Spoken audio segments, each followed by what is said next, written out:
नगर जिल्ह्यातल्या राहुरी विधानसभा मतदारसंघात पोटनिवडणुकीची घोषणा झाली आणि लगेचच राजकारण तापायला सुरुवात झाली। स्वर्गीय माजी आमदार शिवाजीराव कर्डिले यांच्या निधनाच्या नंतर रिक्त झालेली ही जागा आहे।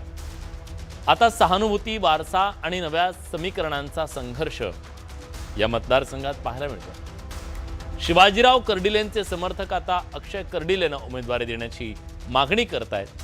दुसऱ्या बाजूला त्यांच्या समोर आव्हान सुद्धा असणार राष्ट्रवादीचे।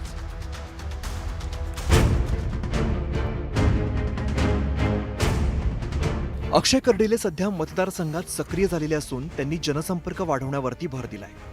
माजी खासदार सुजय विखे यांनीही कर्डिले समर्थकांची भावना मुख्यमंत्री देवेंद्र फडणवीस यांच्यापर्यंत पोहोचवल्याचा दावा केला जातोय। त्यामुळे अक्षय कर्डिले यांच्या उमेदवारीला हिरवा कंदील मिळणार का याकडे सर्वांचं लक्ष लागलंय। तर वडील शिवाजीराव कर्डिलेंचा विकासाचा वारसा पुढे नेण्याचा निर्धार अक्षय कर्डिलेंनी केलाय।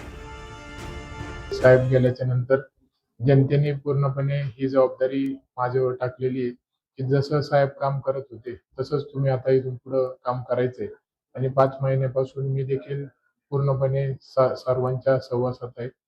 गेल्या अनेक वर्षांपासून म्हणजे माझ्या वयाच्या 15 वर्षापासून तसं मी जनतेत छोट्या छोट्या कार्यक्रमाच्या निमित्ताने सहभागी होत गेलोय।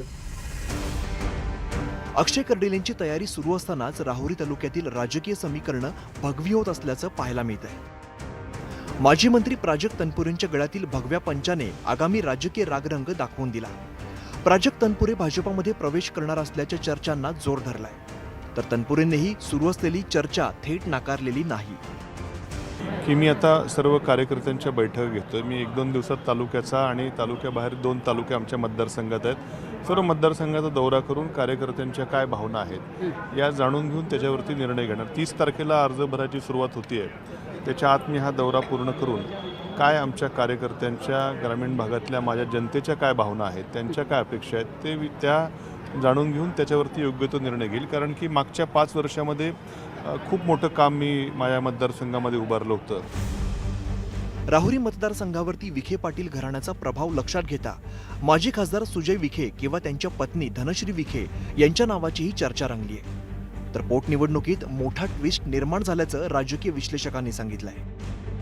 जयंतराव पाटील आणि त्याचबरोबर भाजपचे जिल्ह्यातील नेते, पालकमंत्री राधाकृष्ण विखे पाटील नेमकी काय भूमिका घेतील हा खरं तर मोठ्या उत्सुकतेचा विषय आहे। दुसरीकडे भाजपचे उपाध्यक्ष डॉक्टर सुजय विखे पाटील हे देखील प्रत्यक्ष अप्रत्यक्ष रीतीनं उमेदवारी मिळवण्यासाठीचे संकेत अलीकडच्या काळात देऊ लागले आहेत। राहुरी मतदारसंघात वेगवेगळ्या राजकीय शक्यता वर्तवल्या जात आहेत। प्राजक्त तनपुरे यांना भाजपामध्ये प्रवेश देऊन राहुरीची निवडणूक बिनविरोध करायची आणि अक्षय कर्डिले यांना विधान परिषदेत संधी द्यायची असाही प्रस्ताव असल्याचं बोललं जात आहे। एकंदरीतच उमेदवारी घोषित होईपर्यंत राहुरीतला राजकीय सस्पेन्स कायम राहणार आहे। साहेबराव कोकणे, न्यूज 18 मराठी, अहिल्यानगर।